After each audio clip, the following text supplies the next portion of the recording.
Hold on for a moment and listen.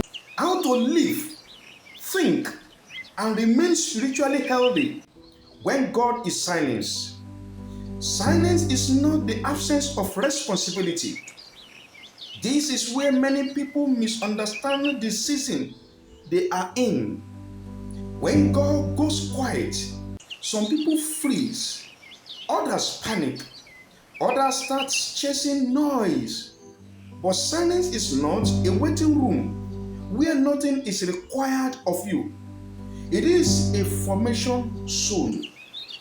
And how you live here determine what you can handle next. Now, the first instinct and why it feels. The first instinct during God's silence is usually this: do more. That is, more prayer, more analysis, more effort to provoke a response. This instinct is human, but it is often counterproductive because silence is really broken by intensity. It is resolved by alignment.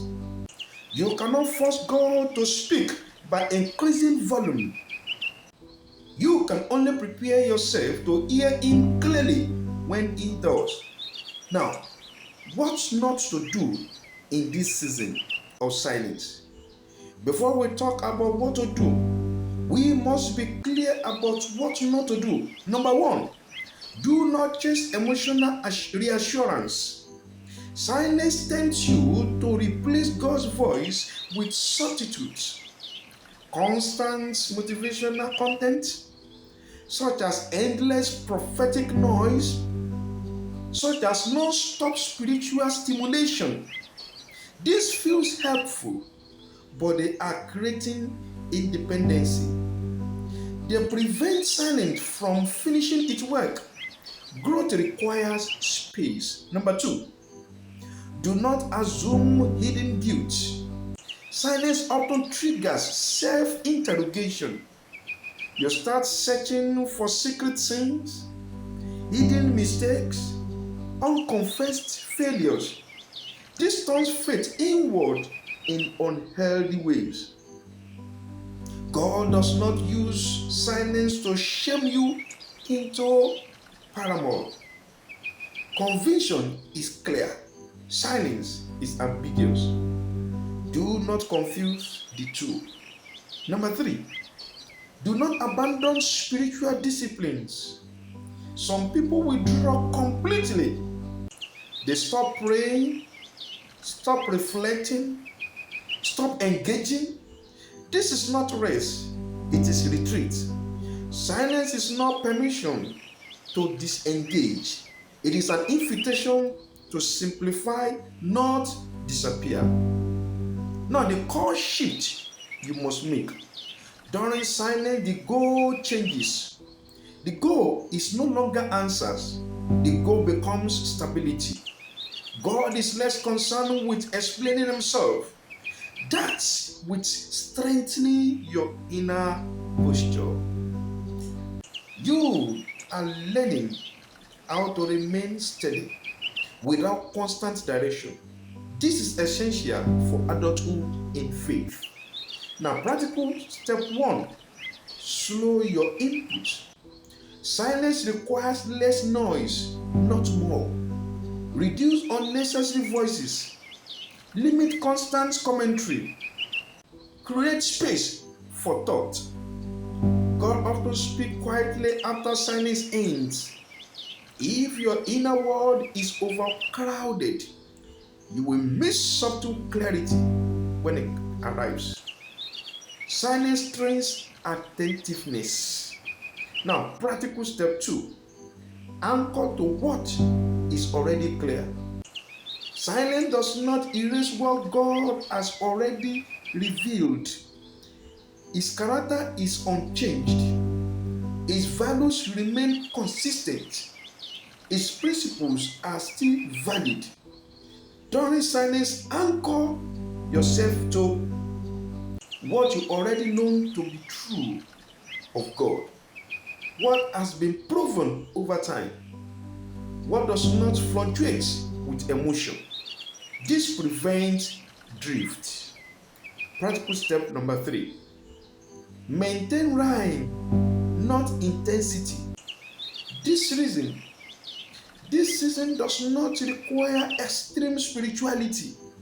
It requires consistency. Simple prayer, honest reflection, basic discipline.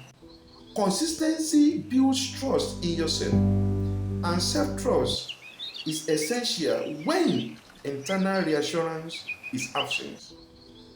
Now, why God values this phase so much?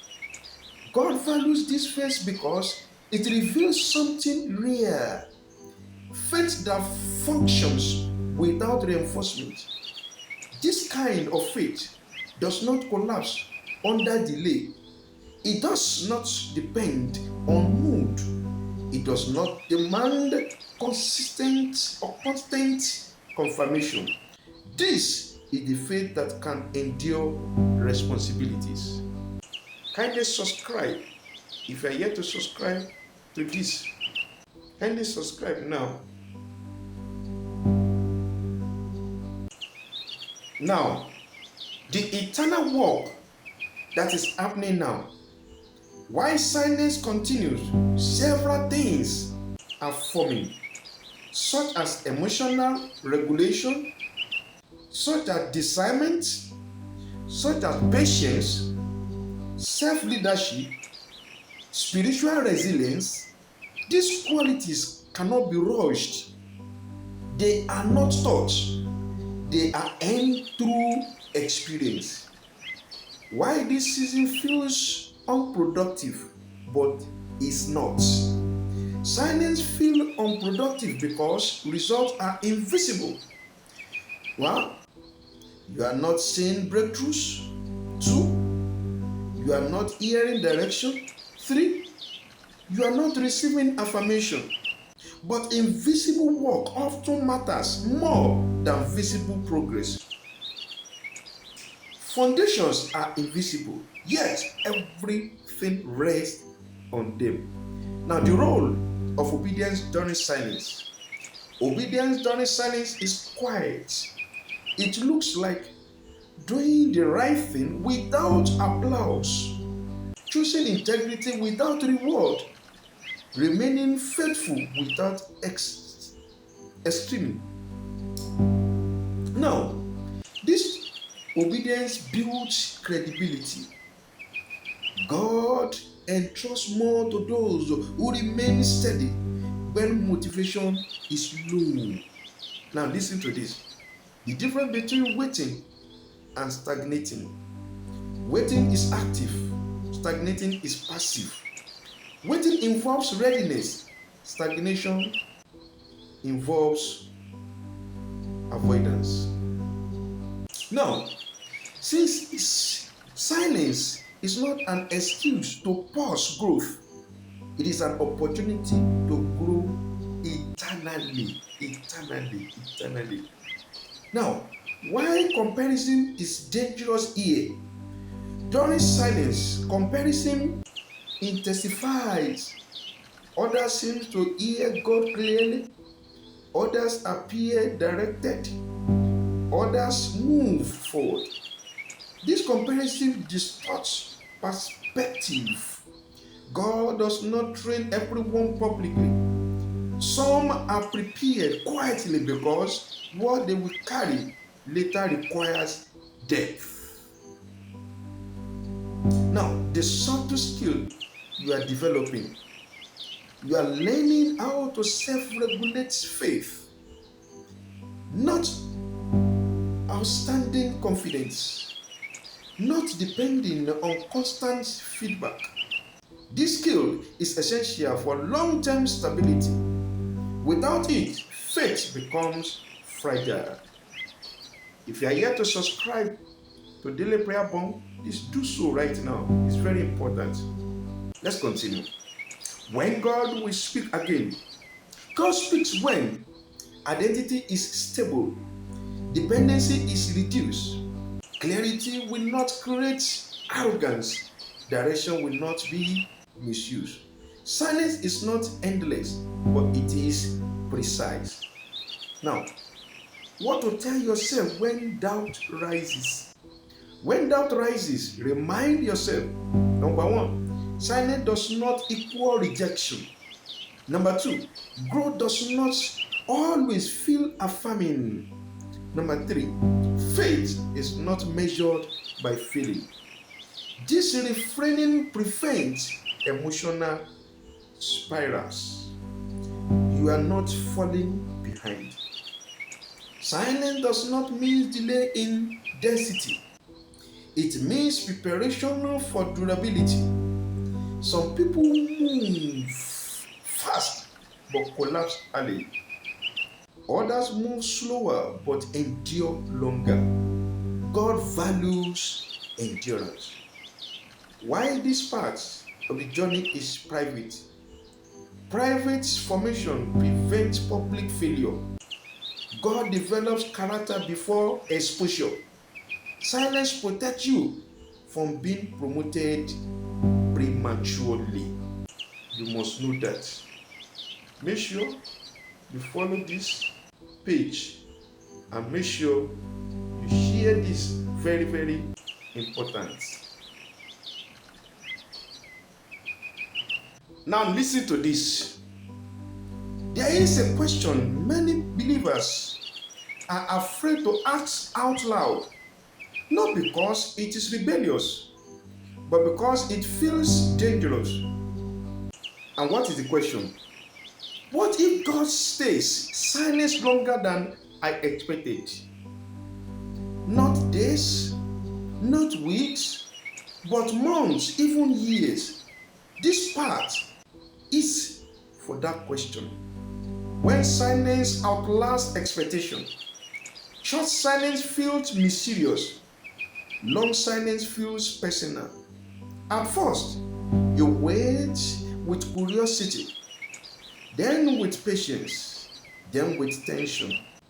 Eventually, silence begins to press on your thinking. You start wondering whether this season is temporary or whether it has quietly become your new normal. This is where faith either matures deeply or fractures quietly. Why prolonged silence is the hardest test. Prolonged silence does not attack belief in God, it attacks hope. Hope depends on timing, and silence disrupts timing expectations. You expected clarity by now, direction by now, relief by now. When those expectations are unmet, the mind tries to protect itself. It lowers expectation to avoid disappointment. That's when people don't stop believing, they stop expecting. Now, the difference between expectation and entitlement. This distinction matters. Expectation says, I trust God will move. Entitlement says, God must move on my schedule.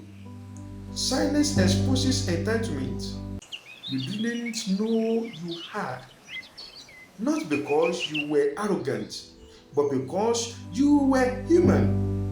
Faith matures when expectations become surrender without becoming resignation. Now, listen to this. The quiet temptation of prolonged silence. Here is the subtle danger. You begin to live functionally, independently of God. You still believe in Him, still respect Him, still acknowledge Him, but emotionally, you stop waiting. You plan without prayer. You decide without consulting. You cope without asking. Not out of rebellion, but out of fragile. This is how distance grows quietly. Make sure you subscribe, as you have said. if you have not subscribed.